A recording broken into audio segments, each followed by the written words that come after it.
Meus queridos e amados irmãos, passando aqui para gravar esse vídeo, para falar um pouco da Palavra de Deus, pois eu, como evangélico, seguidor de Jesus Cristo, tenho o prazer de, nessa tarde, estar aqui gravando este vídeo para falar um pouco do amor de Cristo, da salvação. Eu quero ler com os irmãos que estiver me ouvindo e me assistindo nesta hora, um versículo da Palavra de Deus que nos diz assim: farei calar ao que difama ao próximo as ocultas, não vou tolerar o homem de olhar arrogante e de coração orgulhoso. Louvado seja dado ao nome santo do Senhor.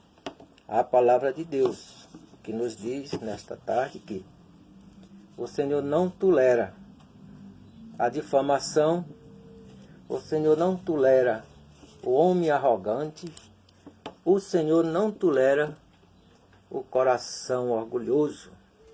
A Bíblia nos diz no livro de João, no capítulo de número 3, o versículo 16, que Deus, Ele amou o mundo de uma tal maneira que deu o seu Filho unigênito, para que todo aquele que nele crê não pereça, mas tenha a vida eterna. Glória seja dado ao nome santo do Senhor. Então, meus amados irmãos, este versículo de João nos traz um ensinamento sobre o amor. Deus nos mostra aqui, através deste versículo, o tamanho do amor que Ele teve pelos pecadores, de uma tal maneira de destronizar o seu Filho lá do alto da sua glória e enviar para nos resgatar do pecado e do ódio, para nos fazer um só corpo, para nos fazer uma só igreja. E a Bíblia diz que nós somos o corpo de Cristo. Tão grande foi o amor do Senhor que deu o seu Filho para que Ele morresse por nós. Então eu quero dizer nesta tarde que a igreja do Senhor não foi por acaso que o Senhor resgatou ela lá do mundo. O Senhor pagou um preço muito alto, muito caro. O Senhor pagou por você que está me ouvindo nesta tarde o preço do sangue do seu próprio Filho, para que você tivesse a liberdade de louvar, de engrandecer ao nome do Senhor. Jesus veio a essa terra, te tirou do mundo para você ser o templo do Espírito Santo de Deus, para que você aprenda a andar nos caminhos do Senhor e ensine ao seu semelhante a amar o próximo como a si mesmo.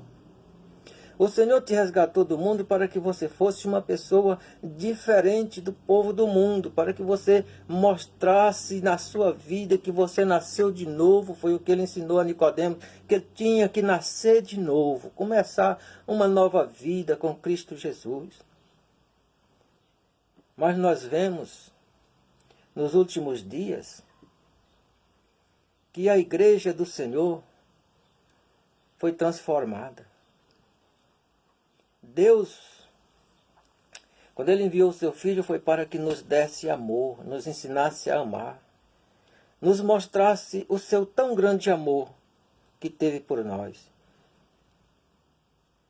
Um amor tão grande de ser capaz de morrer pendurado em uma cruz, ao lado de dois malfeitores, para que hoje nós tivéssemos vida eterna. E este amor foi sem medida, sem limite, sem tempo de acabar, é para sempre. Não pode este amor se acabar para aqueles que têm compromisso com Deus. E eu quero dizer nessa tarde, meus queridos irmãos, que eu tenho visto as coisas mudando. A igreja já não é mais a mesma. Os ensinamentos não são mais os mesmos. Os crentes perderam a visão espiritual.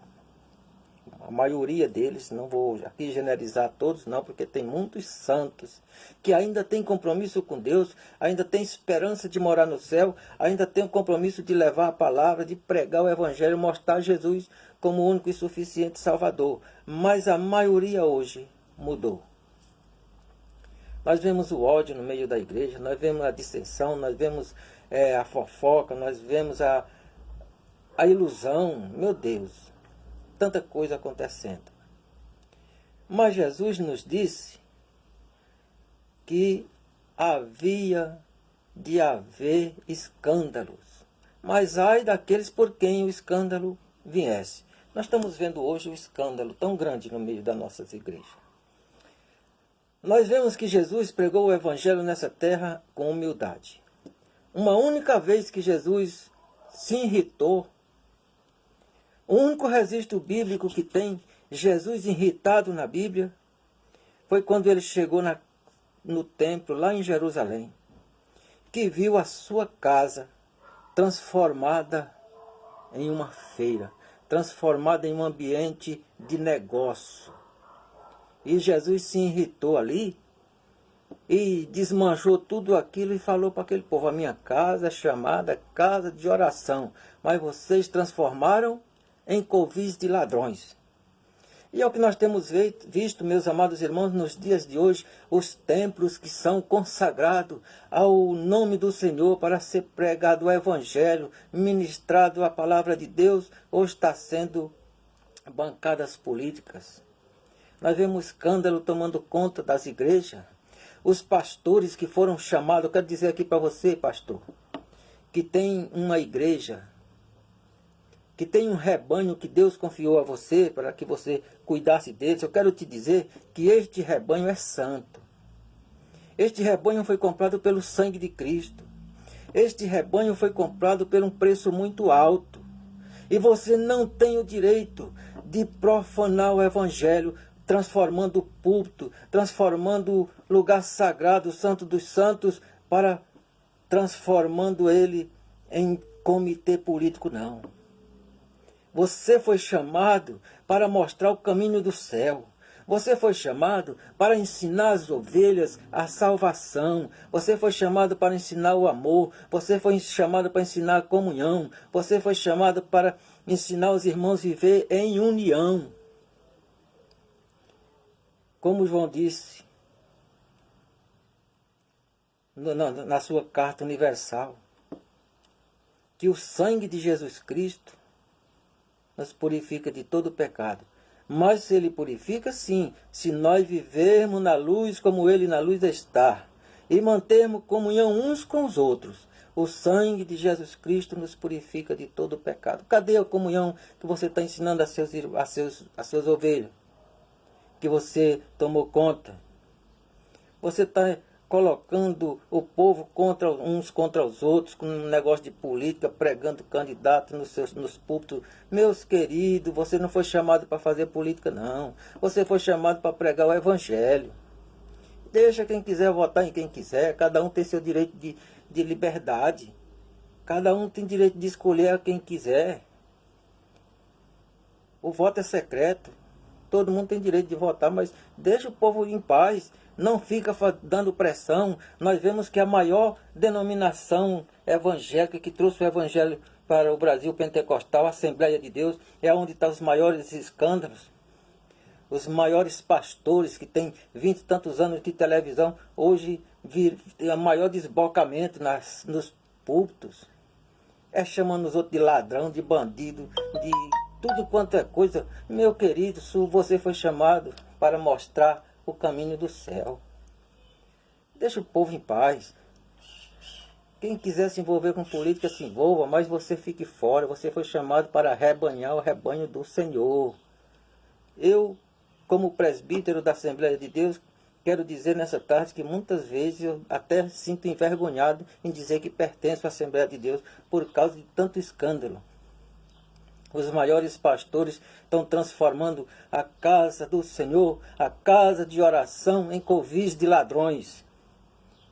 Mas eu creio que Jesus pode mudar isso.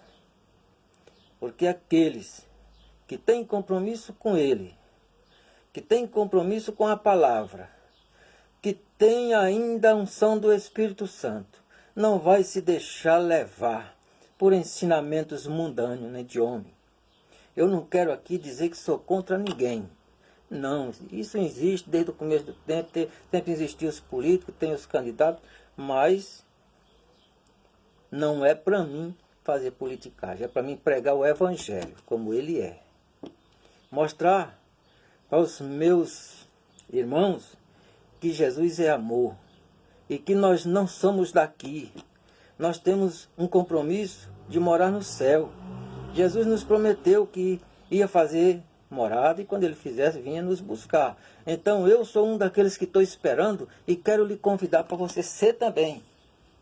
Você que já foi cheio da graça, que já foi cheio do Espírito Santo, que já ensinou a doutrina original na igreja e hoje mudou, volta para a casa do Pai novamente. Não seja aquele filho pródigo não, para ficar no mundo não. Seja o filho pródigo que voltou para casa, que veio abraçar o seu pai. Venha abraçar o Evangelho novamente. Aquele Evangelho original. Porque Jesus diz que aquele que trouxer um Evangelho que não seja o que está escrito na Bíblia é falso, é anátema. Então volte-se para o Senhor. Eu quero te dar este conselho. Eu sei que você é mais alto do que eu nas suas posições, mas eu quero lhe dizer que diante de Deus não há posição, há santidade. E o que Deus quer de você e de mim é santidade, é sinceridade, é amor, é comunhão com os outros, é ensinar a palavra dele, incentivar os irmãos a ser mais forte na fé, a andar em comunhão uns com os outros, servindo a Deus, olhando somente para o autor e consumador da nossa fé. E as demais coisas são daqui e aqui vai ficar. Mas aquele que permanecer no Evangelho, aquele que perseverar até o fim, será salvo, diz a palavra do Senhor.